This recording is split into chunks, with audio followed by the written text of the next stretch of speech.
So good afternoon, everybody, and thank you all for being here today. Welcome to our first session in the 2025 year for our Centering Servingness webinar series. My name is Carla Silva, and I serve as the Director for Hispanic Serving Institution Initiatives here at the University of Arizona. So we are excited. Like I said, this is our first one in 2025, so we hope that folks were able to have a break, rest, relax, and recharge in whatever ways you needed to over the winter break or quick closure of your institution. So again, as folks are trickling in, please use the chat feature to introduce yourself and let us know where you are coming from. So I do want to begin by recognizing and paying honor to the original inhabitants of the land on which the University of Arizona resides. This region includes the ancestral homelands of the Tohono O'odham Nation and the Pascua Yaqui tribe. We offer our gratitude in being able to share knowledge on these indigenous lands. We also want to make sure to share a little bit about how this webinar series came about and how we ground the work that we're doing within this series. So informed by Dr. Gina Garcia's extensive body of work on the concept of servingness, this webinar series features faculty and staff from the University of Arizona, but also from our community partners who are embodying what servingness looks like. Serving the efforts that they're doing and that are honoring the culture and lived experiences of our Latinx, Black, Indigenous, and other underrepresented students and communities. So again, we have three goals for this series. One, by spotlighting current scholarship, we offer examples of the rich ways in which servingness is enacted by faculty and staff across the institutions. Two, we invite others, both on campus and nationally, to learn about and engage in these efforts. And three, we build knowledge. So again, each month, we always have one question that we ask all our panelists to address. And that question is, what next steps are needed to build institutional capacity around HSI servingness? And our panelists will be sharing their ideas on this at the end of today's panel. Again, just a quick little reminder for some folks who maybe are joining us for the first time, and to give you a little bit of background, the University of Arizona received its HSI designation in April of 2018. We are the first four-year public university in the state of Arizona to be recognized as such. We were awarded in 2019 among 9 other institutions of higher ed. We received the inaugural Seal of Excellencia, which is awarded by Excellencia in Education, and we were recertified in 2022. So really what this seal does is show how the University of Arizona is working, whether it's different support or services, and we were recognized as an institution that was demonstrating intentional impact and success in a few different areas that Excellencia had determined lead to Latinx student success. So again, we just want to make sure that folks are thinking about HSIs, about the initiatives, about servingness, and how HSI initiatives touches every facet of the U of A, right? So that's everything from our outreach efforts to our partnerships with our K-20 folks in the community, with our faculty, with our staff, hiring practices, with retention and promotion, and everything in between. How are we engaging our students from the beginning to getting them ready for whatever comes after they graduate, whether it's getting into graduate school or going straight into the workforce. So these are the efforts that we see happening on our campus, and we're excited that we get to share them out with the larger community. So I'm excited because today we'll be hearing from several folks surrounding improving STEM education at HSIs through educational research and assessment. I'm very excited for y'all to hear from these folks who have been doing some incredible work the past few years, and so that we can all learn from each other. So I'm going to go ahead and pass it over to Dr. Heather Hager, who will introduce herself as well as the team that she's here with today. Heather? Hello, thank you. We're excited to be here. It's fun to see everybody in the chat and see some familiar faces and meet some new people.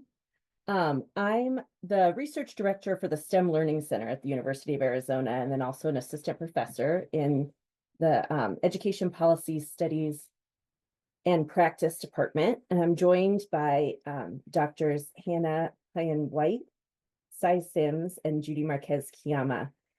Hannah and Cy are postdoctoral fellows with the center and our department, studying culturally responsive practices in STEM education, and Judy is faculty in the department. So I'm very excited to be here with all of you all and talking about STEM education and how we think both about the students' experiences in STEM and our own practices in terms of research around STEM education.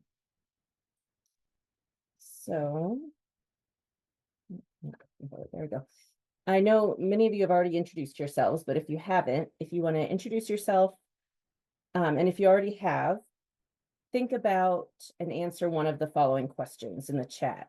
So, what does servingness mean to you? Or why does STEM education matter to you?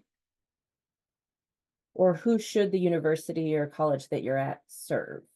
So thinking about servingness and STEM education and respond to one of these prompts in the chat. I'll give you a second to think about it.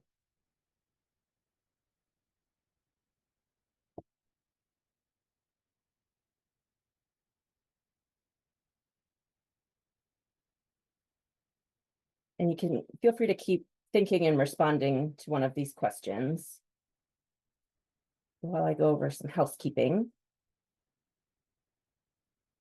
So as we're talking today, I just invite you to have an openness to new ideas and to feedback, to looking within your own practice. A lot of times when we're talking about our work, it's easier to critique other people than it is to think about our own work. But let's invite you to have some openness and think about what we're presenting and how it might apply to your practice and what you do.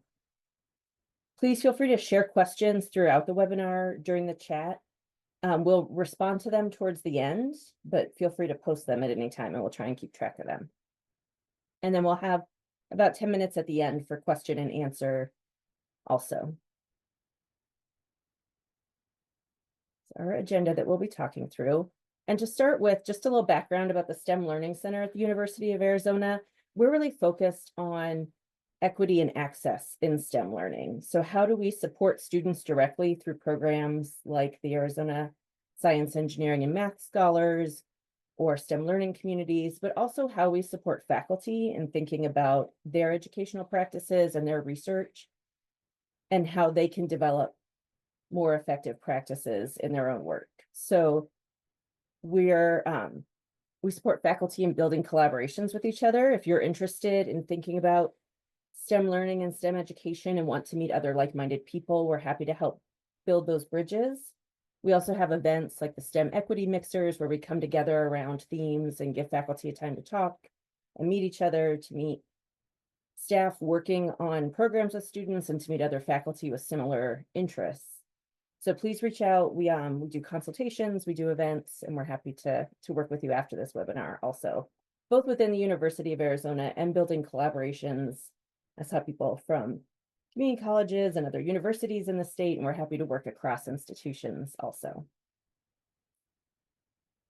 Really, all of the research that happens at the STEM Learning Center is centered around this common goal of understanding effective and inclusive STEM education in the classroom and beyond the classroom.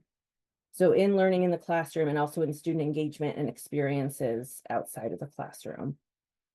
And we have a number of different research initiatives. At the top, you'll see focusing on curriculum development and linked learning, which I'll show a little piece of research on in a minute. Also thinking about education at HSIs and how we collaborate across HSIs, collaborating with the Arizona HSI Consortium and thinking about how those collaborations are formed. We also have a study on graduate student experiences and a lot of research around undergraduate research. So what are research experiences for students and how can they be more inclusive? And then partnering with Guada Lozano in the math department and her work in Project Outreach Familia, and then Dr. Regina Dielaman and her work on culturally responsive STEM pathways from community college to the university. So I would be perfectly happy to sit here and talk about these research projects all day, but that's not what we're here to talk about today. So I'll just give you one snippet from this top one in the salmon color, illustrating that the type of impact these programs can have and how important it is to gather the data and share that data to tell the story about that impact.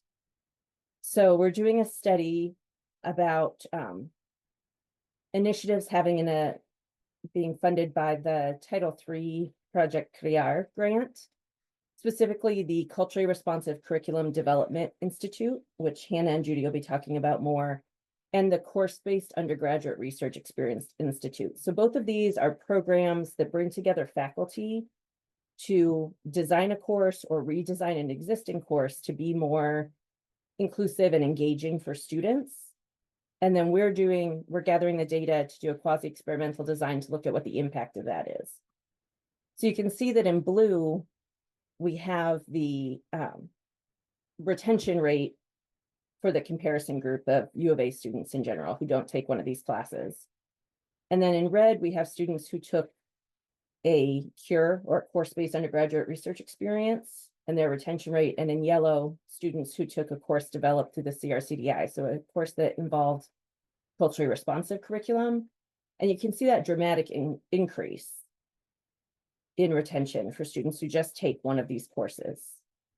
So for the sake of space, I didn't put the graphs for all of these, but we saw very similar pattern for STEM retentions. Retention in STEM fields also statistically significant and dramatically higher for students who take these courses in their first 2 years, and a significantly higher GPA. Even when we're controlling for the previous semester's GPA, we still see a dramatic increase in GPA for students who take these more engaging classes.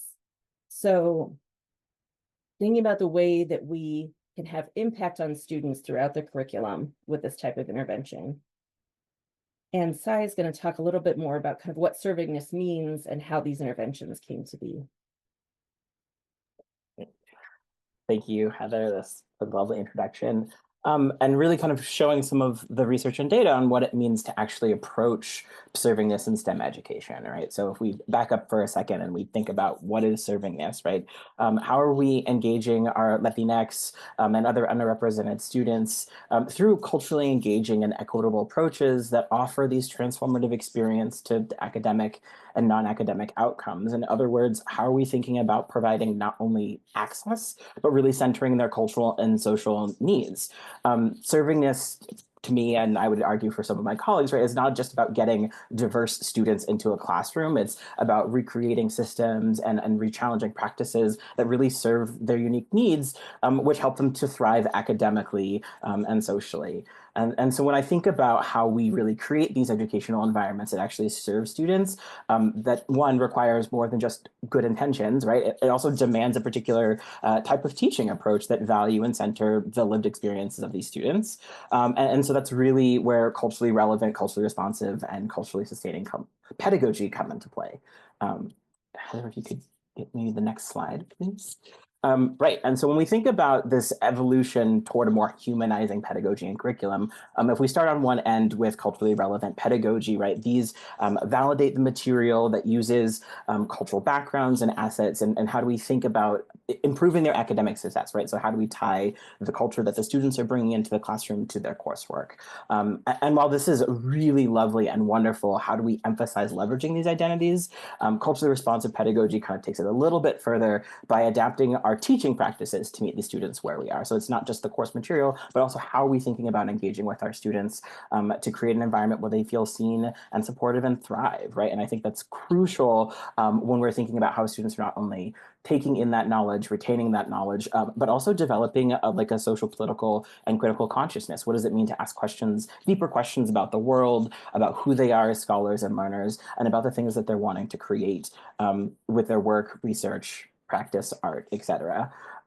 Right, and so to really build on that, right, we have culturally responsive pedagogy, and so it's not just about acknowledging these cultural backgrounds, but celebrating and preserving them, but also think about how do we incorporate them within our dominant systems, right? So when we think about a field like STEM, where traditional methods of learning sometimes overshadow more diverse ways of knowing and learning and understanding and working alongside folks, right? How do we think about that as a method to sustain them and really think about moving toward transformative and liberatory frameworks, like and actually thinking about how we're making change for the better. And so to me, right, how do we think about understanding these pedagogical frameworks and creating these equitable learning environments? Part of making them a reality is really thinking about how do you do intentional research and application on these things and how to make it work. And that's where the READS program comes in, right, which is really providing a platform for incoming scholars to really kind of take on and explore these approaches, right? So the NSF READS postdoctoral fellows program, it's really not just a goal for equity, but it's how we think about fostering innovation and opportunity. And I have had the privilege to work alongside these lovely humans to really kind of sit and think about making this vision a reality. And so for the mission of this program is to support early career scholars to critically engage in STEM educational practices, particularly through our research. Unlike other postdocs, it is a two-year cohort model, right? So, and some folks might say that oftentimes postdocs are more isolated and we get the chance to actually work together and collaborate and think about what it means to do this work in community, and really trying to think about how do we weave together research, practice, professional development, mentorship to advance equity in education, right? And how do we think about not just thinking deeply and critically about what it means to scholar, but what it means to do equity-based work, and how do we do that alongside other folks who are thinking like us.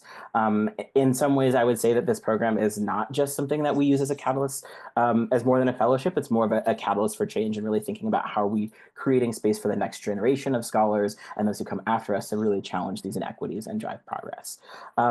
So like Dr. Hager was saying, the other postdocs and I are working on some various projects within the institution and the STEM Learning Center. I think the next slide has a more specific kind of breakdown as far as the Culturally Responsive Development Institute, excuse me, so the CRCDI, the STEM Pit Bridge Program, Project Outreach Familia, and then some of the larger programming with the STEM Learning Center. And like Heather, I could talk to you about them because I think the work that my colleagues are doing are really interesting, but I'm actually going to turn it over to Dr. Kiyama and Dr. White to tell you more about the work that they're doing. Well, thank you both for setting us up to go deeper into the Culturally Responsive Curriculum Development Institute. As Sai mentioned, this is one of the initiatives that we are working on as part of Project READS, and one of the initiatives that our postdocs, specifically Dr. White, is working on with greater depth. And so you saw a little bit about the outcomes that we're already seeing with some of the data that Heather showed earlier in the slide. But let me tell you a little bit about the CRCDI itself and how it got started. And we'll go to the next slide, Heather. I know that for some of you who are joining us, you've heard me talk about this. It's probably repeat. You also hear me get super excited about it because I love what we have been able to do in 4 years. Thank you. Thank you, John, for the shout out in the chat. So in 2020, we were hearing from faculty here at the University of Arizona that they were interested in learning more about culturally responsive and culturally relevant pedagogical practices, right? They were interested in learning more about inclusive teaching.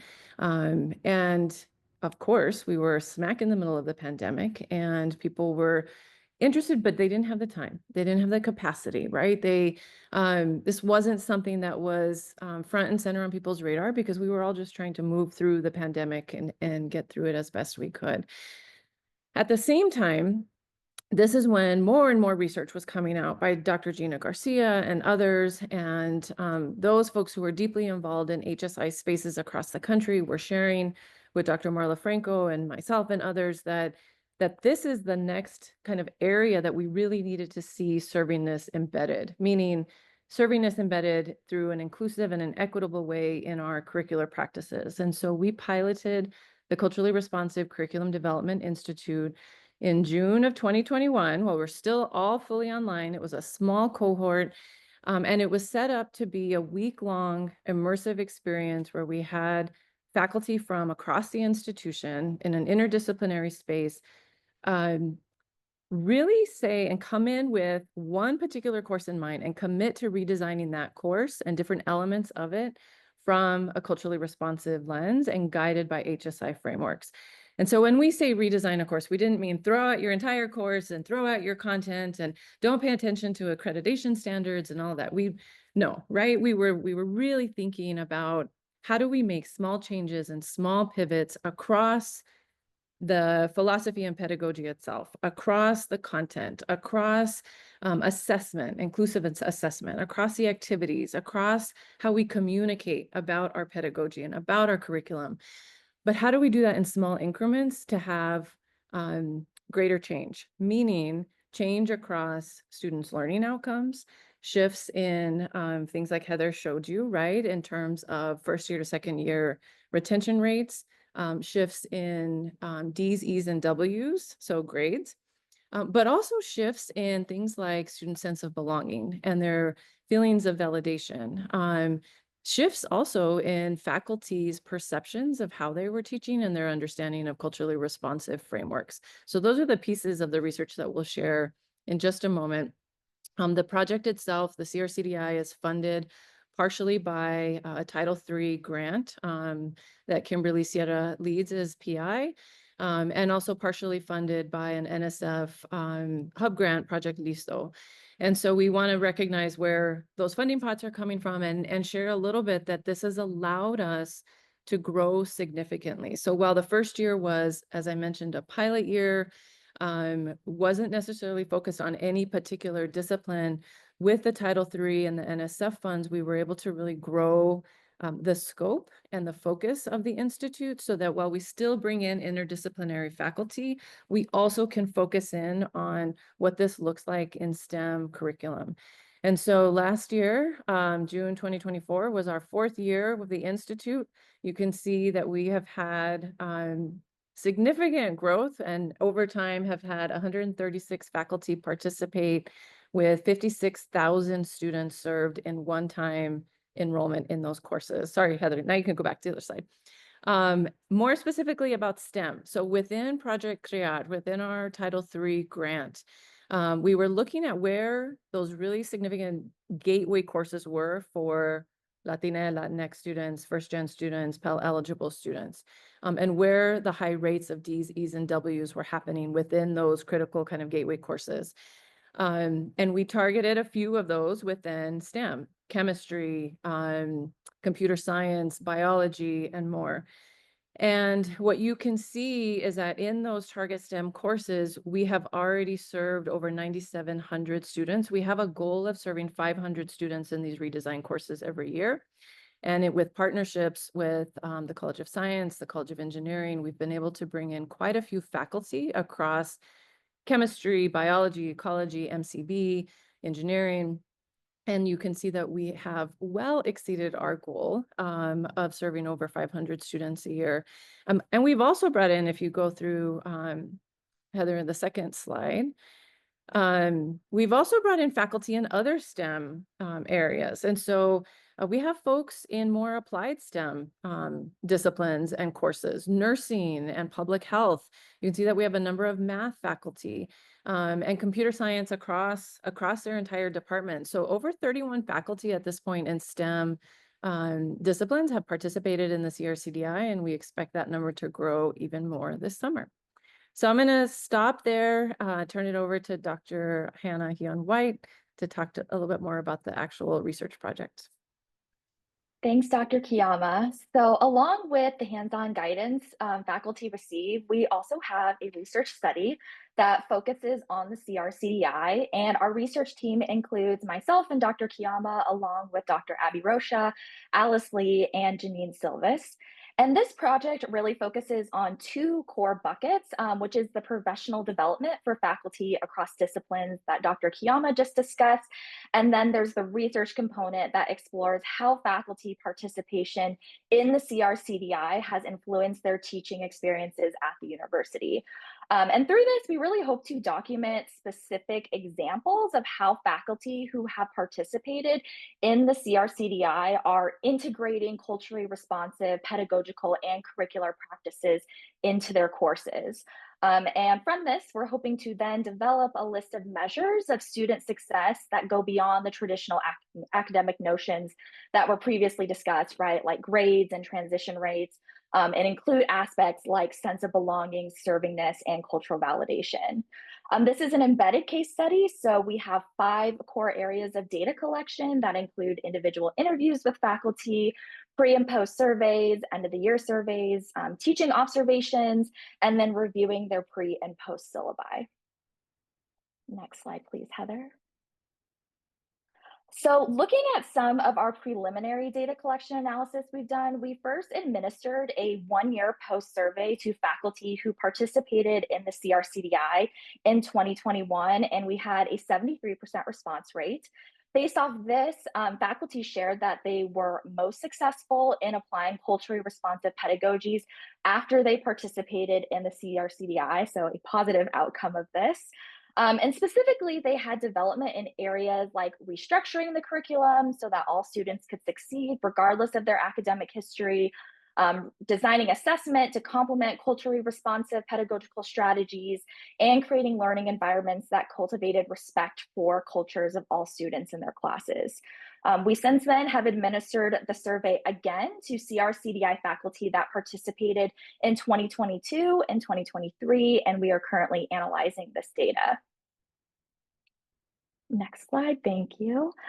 So what does this all look like in practice? What do some of these developments and themes are they looking like in practice? So here we have a brief overview of some of the culturally responsive practices that faculty have engaged in, like leveraging their learning teams to develop community in class, engaging in activities that have test-taking strategies, but for sake of time, we'll just focus on a couple of examples during our time together today.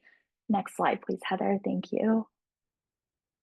So for our first example here, in our research, we might code this as pedagogies of care, but they are also culturally responsive practices that faculty have engaged in. So things like being understanding of students' needs and their situations. And here, Gloria talked about this, where not only as a faculty member do you have to be true to who you are as a person and an educator, but taking it a step further and meeting students where they're at right now. So she went on to share how a lot of times it's really easy to make assumptions about students academically or even who they are personally. So it's not only being aware of this, but also actively challenging ourselves to remove these assumptions and understand that students have very complex and nuanced experiences that aren't always linear, and sometimes we don't even know about. So meeting students where they are at now and extending a bit of empathy and care. In practice, this also could look like taking time to learn students' names. I know that seems really, really simple, and it also can be challenging, right, when we have really large lectures. But taking time to learn students' names and then engaging with them by actually using their name. It may also look like a 1-minute introduction video like Teo and Gail had their students do. So there's this reciprocal nature to this practice that that not only are faculty making a video so students can learn more about them, but they're also having students introduce themselves. And in Gail's case, framing them as an asset introduction where they're thinking about who they are and what assets they bring to the classroom because of their identities and their experiences. And this could then be taken a step further by the instructor to really think about how do we incorporate students' identities and lived experiences into their curriculum and their lectures. And then this last example that we will share for today is related to how faculty change problems with context to local examples or creating examples in lecture that relate to students' direct lived experiences. So in research, we have coded this as place-based learning. And in this particular example, Zareen talks about how this is now a conscious practice for them in all aspects of their teaching. So the experience they shared was about a class they were teaching on cities and globalization, with immigration being a topic of focus. And they were looking at experiences in other continents and countries, but had this realization that the topic of immigration is also very salient in Arizona. So they went on to share how even based on their own personal identities, it can feel very vulnerable and a bit scary to even take this approach to making connections. But this topic is culturally relevant, not only to Arizona history, but also in the communities that we're serving here. And then on this last slide, so these are just some of the examples and themes and topics that are starting to emerge from the data, which is really exciting for us as we're kind of getting more into it. But the last thing that I'll note before I pass it back to Dr. Kiyama came from something that Maverick shared. And I also just want to affirm that this work is hard, it's messy, it's imperfect, it can be intimidating in a lot of ways. And as educators, we want to serve students, right, the best way that we can. And sometimes that does involve being vulnerable. It can mean admitting when we don't know something. It can also mean being accountable for the ways that we may have unintentionally silenced or excluded students in their experiences, as Maverick shared here, and or being critically reflexive of the ways that we can also do better. And none of this means that we are bad people or we're bad educators. It is just part of this fluid process of learning and growing, even as professionals. So as Maverick so beautifully put here, students have a right to be heard and bring their voices and their lived experiences to these spaces. And as educators, we also have a responsibility to ensure that they have this brave space to do so. So engaging in these culturally relevant and these responsive practices that the CRCDI and that our research is really striving for can hopefully just be one of many ways that we continue to better serve our students, right? And thinking about the theme for this webinar of building that institutional capacity around HSI servingness, specifically in the context of our own universities. And I will pass it back to Dr. Kiyama to talk about if you are interested in potentially participating in the CRCDI. Thanks, Hannah. So of course we have to do a little plug. And thank you, Marla, for putting the link also in the chat. Applications are currently open for CRCDI 2025. And just like last summer, we are inviting our HSI partners from across the state and region, even across the country, if you're interested to come and join us. The information is there on the website. You can also use the QR code here. The dates are set for May 19th through the 23rd. And once we receive your application, we'll be in touch about housing support, and other logistics, right? So reach out, please, if you have any questions. I think one of the things that made the CRCDI so robust and beautiful last summer was that we had really incredible perspectives from a variety of HSIs and a variety of institutions. And so while the program may have started with a small pilot with just University of Arizona faculty, the fact that it has grown and there's so much knowledge shared from our diversity of HSIs across the state and the country really makes it what it is. So we're excited to welcome you all back this summer. And I'm not sure who's next. Oh, there's a question really quickly about cost. It is $2,000 per person to participate. Some of you are involved with Title III and Title V grants on your respective campuses, and there is sometimes professional development for faculty woven into those grants. We're happy to work with you if this is part or could be part of helping to advance the goals around that grant work as well. So let's chat. Send me an email and we can chat. And maybe if you're developing and writing grants, you want to plan on budgeting that in to support faculty attending. Yes, we can talk about that too. Yeah. Thank you all so much. I also saw in the chat a question about the slides, and we are happy to share the slides afterwards also. So I'd like to take all of that thinking about students' experiences in the classroom and think about ourselves as learners now. And if you'd engage in this little reflection with me, I invite you to close your eyes and think about it, or if you're someone who would rather write, you're welcome to take some paper out and write it out. But if you want to close your eyes and think about a time where you felt really engaged and excited about learning. When was a time where you felt really on fire about learning something? Imagining where you were, both in what physical space you were in, what time in your life did this take place in? Who were you with? Who was around you? Who were you learning with? Or were you by yourself? How did it feel physically in your body to be that excited about learning and engaged in that way? And how did it feel emotionally?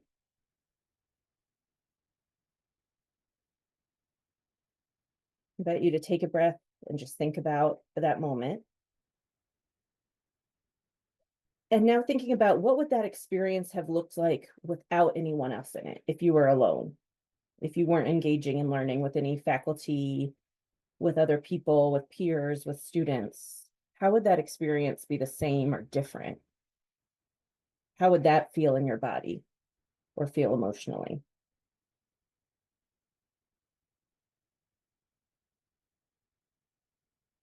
Okay, you take another breath and open your eyes, and thinking about ourselves as researchers and educators, that most of the time the way we learn is in community with other people.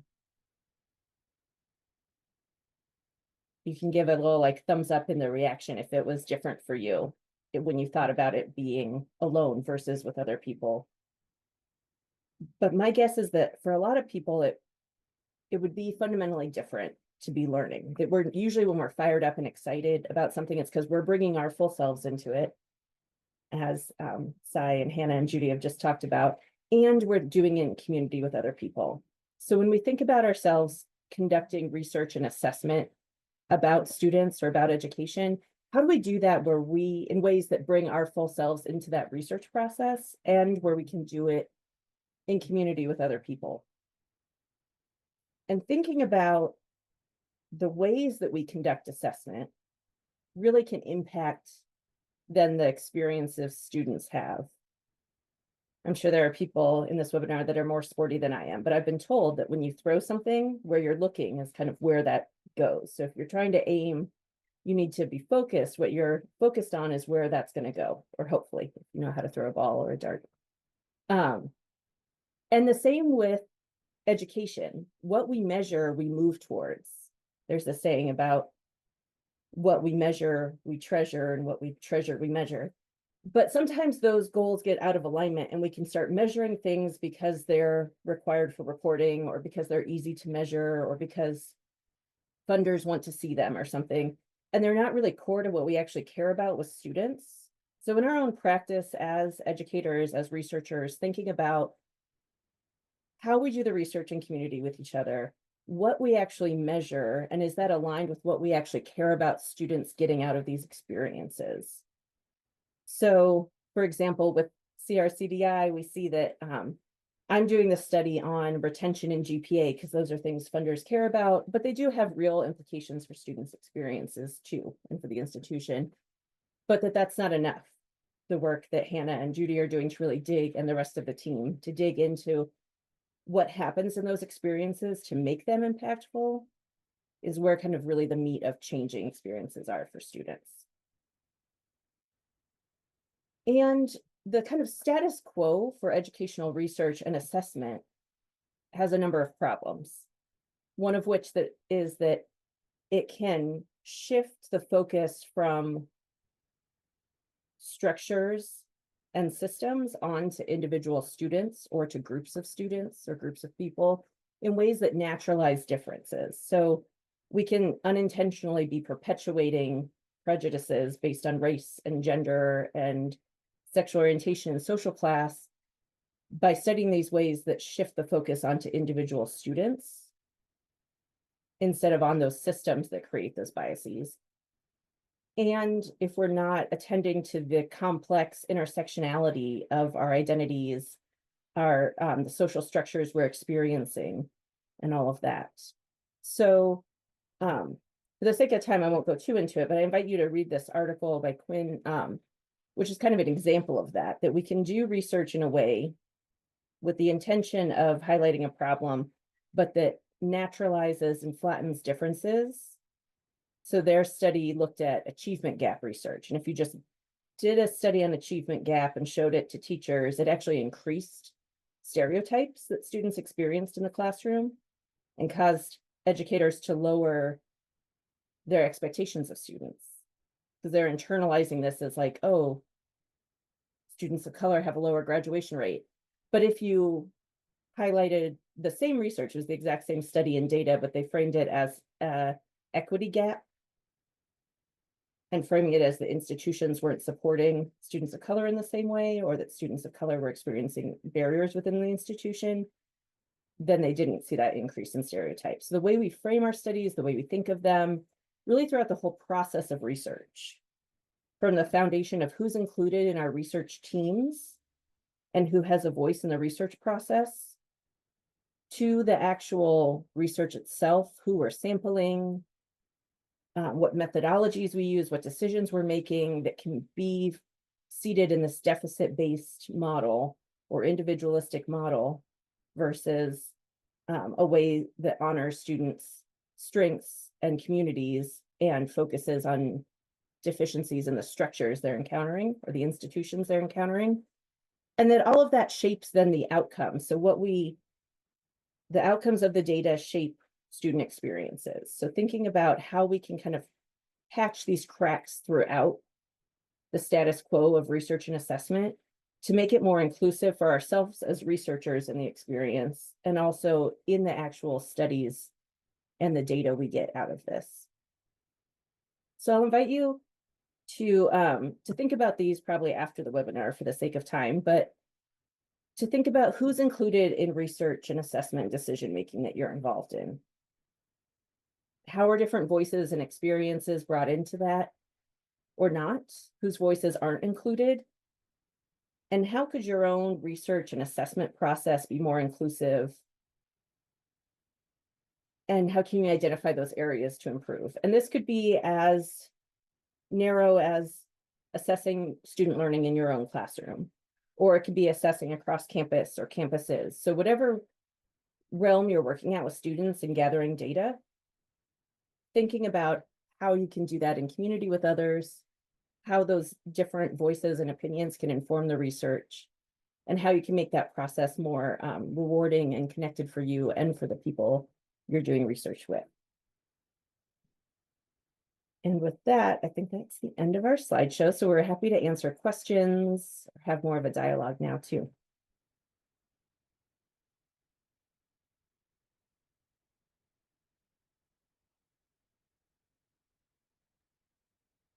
Thank you, Heather and Sai and Hannah and Judy. So as Heather said, we are taking questions, so feel free to either use the Q&A feature as well as the chat, and we will get to those questions.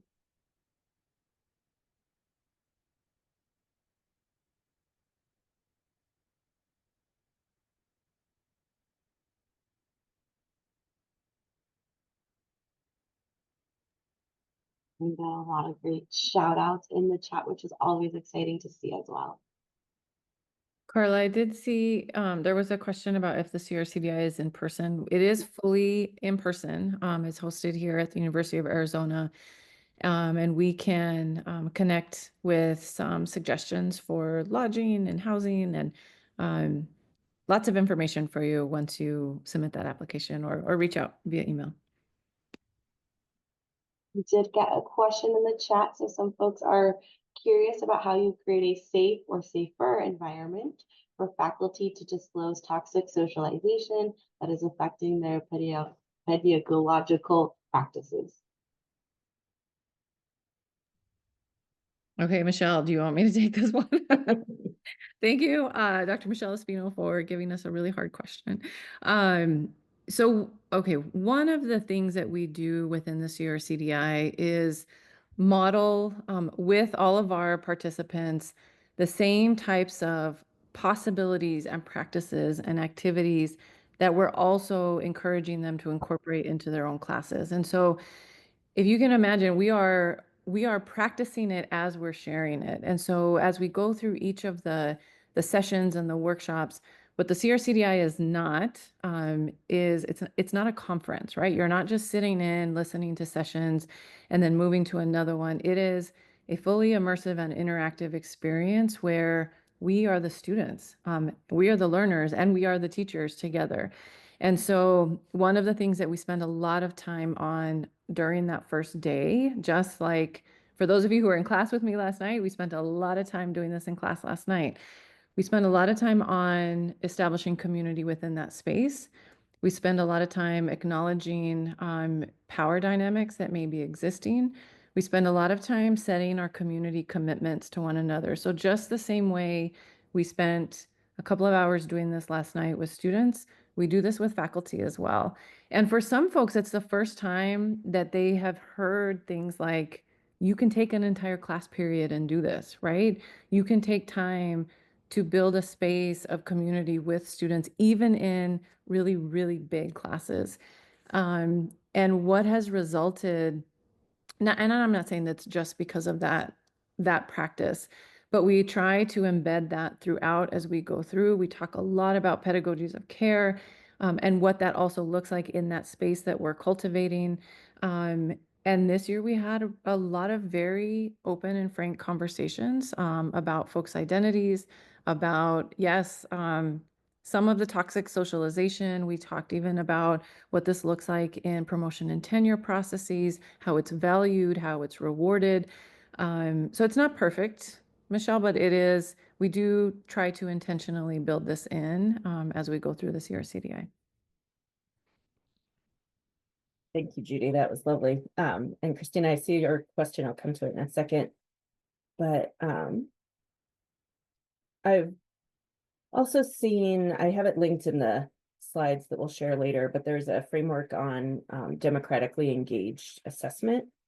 And they have faculty map out kind of what the status quo or what they've been socialized for as the world they encounter, and then thinking like what the world they would envision, or a world that's like more aligned with their values, and how they can pull away from the status quo and talk about it as like balancing tensions. So I think that that is, you know, sometimes a safer way to have faculty think about what they can pull or push against in and not having to do it in a way that's maybe risky for them to talk about. So the question from Christina is about the equity gap, like framing it as an equity gap instead of an achievement gap. And I think in my NSF proposals, I have framed it that way. I think the funders often would rather see you trying to fix a structure than trying to fix an individual student. And so framing the problem as a structural problem, I would guess, is probably more appealing to them. A lot of times we're proposing things to do with individual students, or like teaching students how to navigate a system instead of changing the system to be more open and equitable and easy to navigate. So I think that probably in terms of funding, that would be more appealing to them and would make your proposal stand out from some of the kind of typical proposals that come through. And that study, the Quinn 2020, it was like the exact same research. They really like just changed the name and the explanation for why that gap existed and still saw that difference. So they're not doing some, you know, radical new type of analysis even.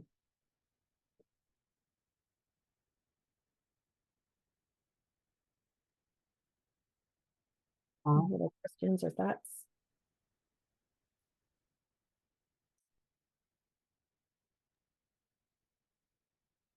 I'm curious from Hannah and Sai's perspective as fellows, how do you all, imagine this work moving forward in the careers that you all want, or in the fields that you all are hoping to, get into as you further your careers?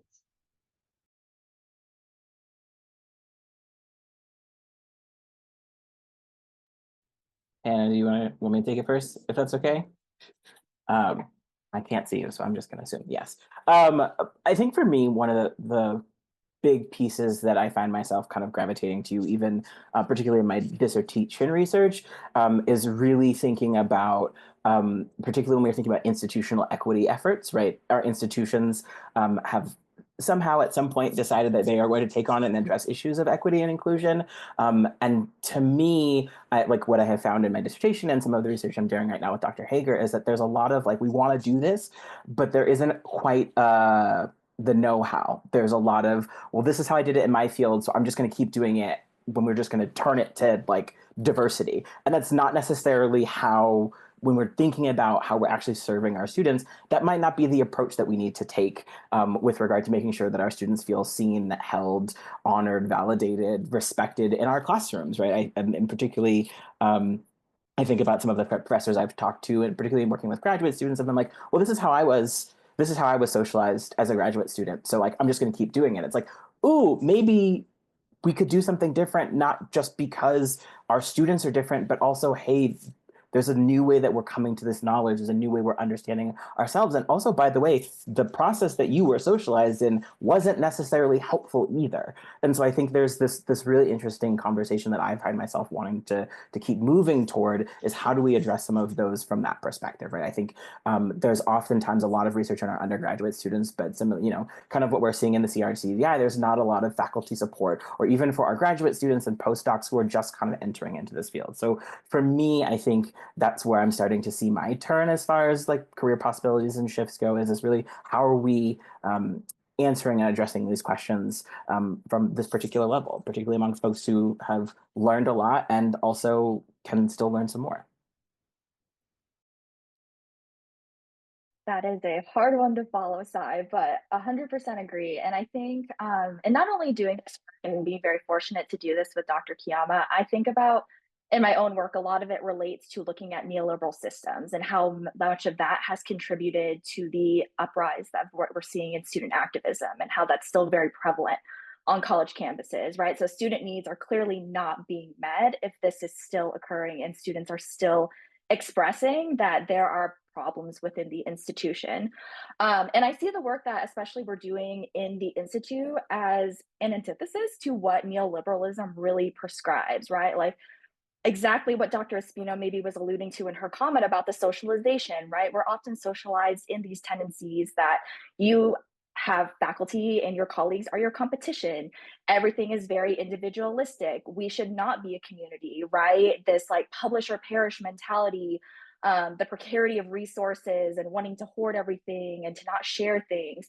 I see this work really as an opportunity to continue resisting against some of those tendencies and really unlearning that neoliberal socialization that we can lift as we climb, right? Like the community aspect, to cultivate this brave space, as Dr. Kiyama was talking about, where faculty can come together and share that, like, yeah, we have been complicit in some senses, and we're always going to be complicit in some senses of this work, because that is just how the system is built. I mean, we can burn it all down and start again, but that is just not realistic, at least right now. So I see this work continuing, not only in my hopes to be faculty one day too, but just in general of trying to cultivate more community and, right, this ethos of care for one another, and how we can resist some of these tendencies and really just come together as a community. Those were incredible responses. I was like, I feel like I'm all riled up now. I'm like, okay, what else are we doing? So we'll kind of bring it back together. So again, thank you all for joining us. It is amazing to be able to, I mean, I feel really fortunate that I get to witness some of the work that you all do day in and day out. So I'm very thankful, because I know you all are busy, that you all took some time out of your day to share with the rest of the folks, not just in the state of Arizona, but across the world, really, to share what's going on. And, some light bulbs seem to have gone off for folks about like, okay, what's going on? Is that something I could bring to my community? How do I bring folks, maybe to something like the CRCDI? How do I connect with folks across different institutions to ensure we're, really bringing that access and equity points to different spaces within higher ed? So as we always do with our Centering Servingness webinar series, we have our kind of large overarching question. And so I did, folks kind of alluded to some of it already or talked a little bit about it. But if you were all to think about this question in general, what would you share with folks? So again, the question being, what next steps are needed to build institutional capacity around HSI serving? And whoever would like to answer that first, you're welcome to unmute. Well, we can fund the CRCDI and the Care Development Institute, because if you think about that dramatic impact on retention in STEM and GPA, and how many students it's already serving, but if that was really incorporated and a regular part of faculty development where they can participate in that and come back and check in on it, thinking about, I would love to see if we kind of could frame how we think about faculty as being in a process of learning and development and community with each other. And things like the CRCDI, I think, are a beautiful way to do that. And if that could be institutionalized for faculty across campus, I think that would be beautiful. I will build on this. I'm not used to being the one to have to answer this question, Carla. um, I think we cannot underestimate the power of our like collective networks in building out this work, right? So when we think about institutionalization, we often think about it from um, like a top leadership perspective of we have to allocate resources, and we absolutely do. But you can see the changes that have happened in just 4 years, the shifts that we're making. And a lot of the numbers that we're reporting, again, are based on one-time enrollment. And now Heather and others are collecting data that show that there is a much bigger ripple effect of shifts happening for students, for faculty. Faculty are sharing this back within their own departments and their units. They are teaching their colleagues about this work. And it's not just the CRCDI, right? It's everything that's happening in the STEM Research and Learning Center. It's everything happening within HSI initiatives. It's this ripple that keeps creating impact. And it doesn't always start because somebody in a position says, we must have this, right? It starts because these networks are coming together because this is important, and they are tapping into resources with each other in reciprocal ways to move the efforts. And so I think institutionalization cannot ignore the power that happens among these critical networks, critical agency networks, cite myself. I'll build off what Dr. Kiyama was saying about community as well. I think also thinking about how we care for one another too. Um, people often say, especially in practitioners and just being educators in general, that if we aren't well, our students are also not going to be well. So not only thinking about how we can take care of one another, but how we're also caring for ourselves. Man, how do you follow these brilliant thinkers? Every day I find myself going, man, I get to work with such rad people. But I think in the similar trend, not only am I thinking about how do we care for each other in our learning process, and how do we make space for us to really think about what does it mean to keep going? I think for me, there's also this question around like, who am I accountable to? And like, what are we, when we think about building capacity and how do we continue this work? I think for me, there's this question is like, who am I doing this work for? And why am I doing this work? And like in my mind, right, because someone else told me to is not a valid answer, quite frankly. I think for me, part of this is building capacity is really getting at the why we're doing this. And our students, as some of Dr. White's research are showing, like our students' needs are still not being met, right? We even expand it into some of the other research. Graduate students' needs aren't being met. Faculty of color's needs aren't being met. There's this ongoing history that says we're in these spaces and wanting to stay here, but things aren't working as they're going. Right? And so I think to me, how do we hold ourselves accountable to that question to continue doing that work? To really think about, okay, so what does actually need to shift? Where do we need to start? Who do I need to invite into this conversation? Who have I not thought about that I need to reconsider? How am I upholding these systems in ways that I'm particularly not pleased about, but probably am doing and need to address in myself, right? Like those are the questions that I find myself thinking about as this capacity and as a way to think about enacting this form of care. Like how am I doing this care for other people and how am I doing it for myself for this larger community? So yeah, those are what I'm thinking about. No, thank you all. Those were perfect. I was like, I'm glad that we record these so that we can go back to what y'all are saying, not just with your presentations, but with the overarching question about, what are all these different institutions that our HSI is doing? What can we do more of? What are we maybe who, like you said, Sai, who is not kind of at the table, and really just bringing, power within the collective community that we are all a part of. So again, thank you all for presenting, for joining us today at the January webinar series. I am, and I'm sure other folks, as I see in the chat, but I'm so grateful that y'all took, again, some time out of your busy schedules to be with us and to share the powerful work that you are doing on this campus. And as always, thank you all to everyone who was able to join us today. We hope that we will see you at future webinars. Our February webinar will be on February 16th, and we will be joined by Dr. Francisco from the Department of Spanish and Portuguese, and he will be discussing the importance of bilingual education within the K-12 system. So again, thank you all for joining us, and we hope to see you in February. Have a good one, everybody.